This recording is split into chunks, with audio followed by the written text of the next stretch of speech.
Secretary General to immediately endorse to the Senate the impeachment complaint, having been filed by more than one-third of the membership of the House, or a total of 215 members.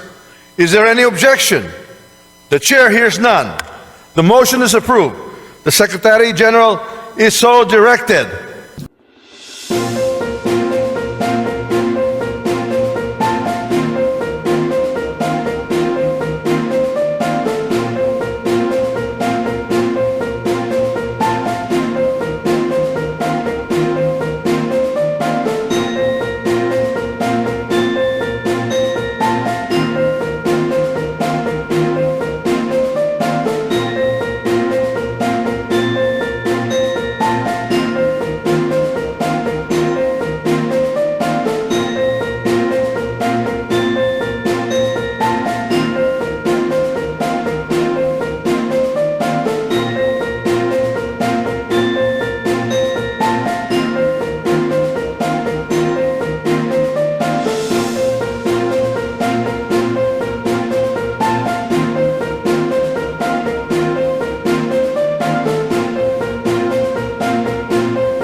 Marami ang humihingi ng reaksyon, komento, o damdamin.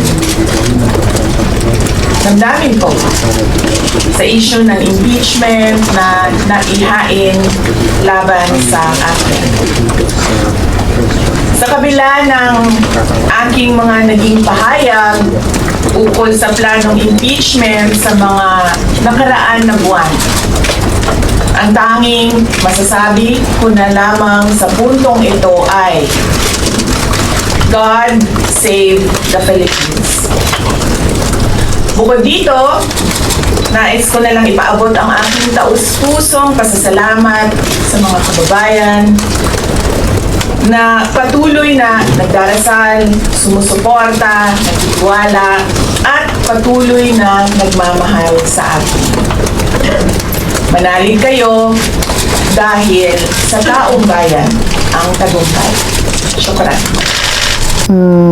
Parang nakakaawa na tayo dito sa loob at nakakahiya yung estado natin kapag iniligay mo siya in a global stage na kung saan pinapanood tayo ng ibang mga lahi at ibang mga bansa.